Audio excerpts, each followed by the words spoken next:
মুখ্যমন্ত্ৰী ডক্টৰ হিমন্ত বিশ্ব শৰ্মালৈ এখন চাঞ্চল্যকৰ পত্ৰবাৰ্তা।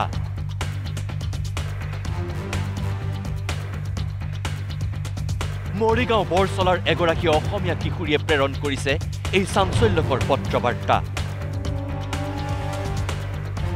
য'ত আছে কেনেকৈ এক বিশেষ সম্প্ৰদায়ৰ যুৱকে অসমীয়া কিশোৰীক শাৰীৰিক নিৰ্যাতন চলায় তাৰ চাঞ্চল্যকৰ তথ্য।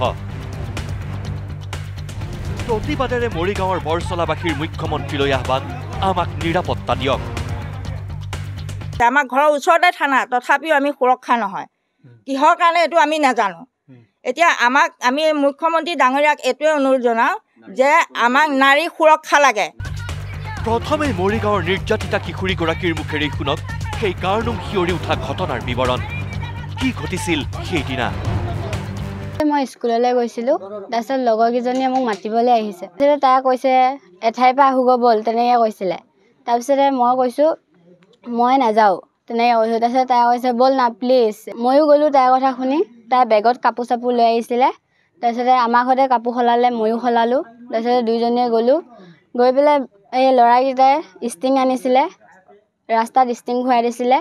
তাৰপিছতে ষ্টিং খোৱাৰ পিছতে জানো মোৰ মূৰটো ঘূৰাই গৈছেগৈ। হয়, নিচাযুক্ত কোল্ড ড্ৰিংকছ খুৱাই প্ৰথমে জ্ঞান শূন্য কৰে অসমীয়া কিশোৰীৰ।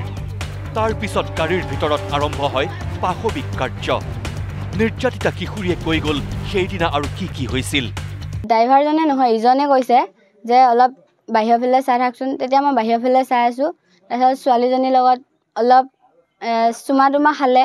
তাৰপিছত খোৱাৰ পিছত সেই ড্ৰাইভাৰজনে বাটত গাড়ী ৰখাই পেলাই তাৰপিছতে ক'লে যে মোৰ হাতখন বিষাই আছে, তই চলাচোন, তেনেকৈ কৈছে। তাৰপিছতে গাড়ীখন চলাইছে। তাৰপিছতে সেই ল'ৰাজনে আহি পেলাই মোক মানে জবৰদস্তি কৰি পেলাই চুমা খাইছিলে। তাৰপিছত সেই চুমা খোৱা হেৰি কাৰণে মই তাক মুখত থুইয়াই দিছিলোঁ। কোন অচিন স্থানলৈ বিশেষ সম্প্ৰদায়ৰ দুই যুৱকে লৈ গৈছিল অসমীয়া কিশোৰী দুগৰাকীক? বন্ধুৰ লগত কি প্লেন তৈয়াৰ কৰিছিল দুই বিশেষ সম্প্ৰদায়ৰ যুৱকে? কেনেকৈ শাৰীৰিক নিৰ্যাতন কৰিছিল এগৰাকী কিশোৰীক? গৈ থাকোঁতে মৰিগাঁও মহাবিদ্যালয় সেইখিনিতে এটা ল'ৰা লগ পাইছিলোঁ, কাহিবাৰী হয়। সেই ল'ৰাজনে মানে সেই ল'ৰাকেইটাৰ লগত বহুত কথা পাতিছিল। কিন্তু সিহঁতৰ কথাতে গম পাইছিলোঁ যে সিহঁতে বহুত বেয়া বেয়া প্লেন বনাই আছে। এটা ট্ৰেইনৰ ৰাস্তা পাইছোঁ, কিন্তু সেই ট্ৰেইনৰ ৰাস্তাটো মই চিনি নাপাওঁ। আৰু এজেগাত সিহঁতে সোমাইছিল, সেই ঘৰটো তালা মাৰা আছিল। মোৰ লগৰজনীৰ লগত বেয়া বেয়া কাম কিছুমান কৰিছে, মোকো কৰিব ধৰিছিলে। তাৰপিছতে কিন্তু মই সেইখিনি চান্স নিদিলোঁ। তাৰপিছতে সেনেকৈ আহি পেলাই ঘৰলৈ লৈ আহিলে আমাক। যোনখিনিৰ পৰা গৈছিলোঁ সেইখিনি জেগাতে আকৌ আমাক নমাই দিছে। সমগ্ৰ ঘটনা বিৱৰি এই নিৰ্যাতিতা কিশোৰীয়ে মুখ্যমন্ত্ৰীলৈ প্ৰেৰণ কৰিছে এক পত্ৰবাৰ্তা।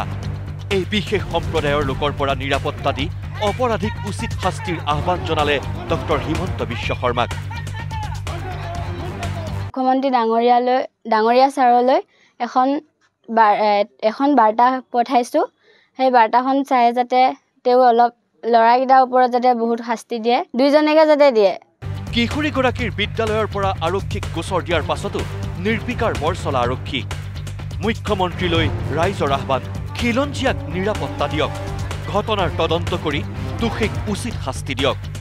যিটো সময় মুখ্যমন্ত্ৰীয়ে কৈ আছে যে এই চৰকাৰ দিনত কোনো নাৰী নিৰ্যাতিত হ'ব নালাগে, কিন্তু আমি দেখিছোঁ প্ৰতি সময়তে নিৰ্যাতিত হৈ আছে। আৰু শেহতীয়া এই ঘটনাটোত যে দুজন মিয়া সম্প্ৰদায়ৰ যুৱকে এগৰাকী খিলঞ্জীয়া দশম শ্ৰেণীৰ ছাত্ৰীক ফুচলাই নি নিচাযুক্ত দ্ৰব্য খুৱাই যি বেয়া কাম কৰিব বিচাৰিছিলে, তাৰপিছতো শিক্ষকসকলে অভিযোগ দিয়াৰ পিছতো জিলা আৰক্ষীয়ে কোনো ব্যৱস্থা গ্ৰহণ কৰা নাই। গতিকে আমি তাক তীব্ৰভাৱে গৰিহণা দিছোঁ আৰু মুখ্যমন্ত্ৰীক আহ্বান জনাইছোঁ এই ক্ষেত্ৰত তেওঁ পুলিচ প্ৰশাসনক সোনকালে ব্যৱস্থা কৰিবৰ কাৰণে গ্ৰহণ কৰে।